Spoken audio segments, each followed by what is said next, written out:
Welcome to the last breakfast. Please enjoy the video. You start by preparing hardware and software.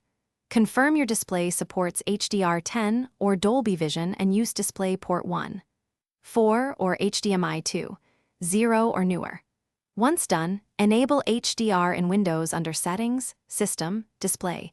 Turn on Use HDR and set HDR stream compression if your panel supports it. Make sure to update GPU drivers to the latest WHQL build and install vendor color tools from NVIDIA or AMD.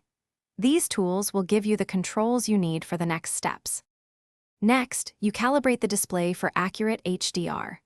Open the vendor calibration app or Windows HDR calibration and use test patterns to adjust brightness, contrast, and color gamut so highlights are not clipped.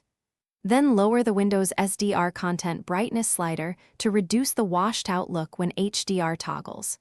In your GPU control panel, set output color depth to 10-bit and choose the correct RGB range. PC RGB 0255 for desktop or limited range for some video pipelines. To ensure the signal, finish by adjusting application settings and running final checks. You should enable HDR inside each game or media player. Many apps control their own tone mapping, so set in-game HDR and calibrate brightness there.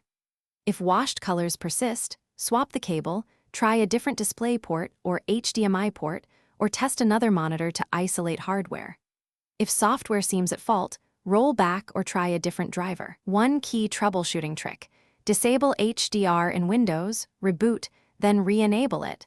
This often resets the compositor and fixes tone mapping problems. Thanks for watching. If this was helpful, leave a like and consider subscribing. See you next time.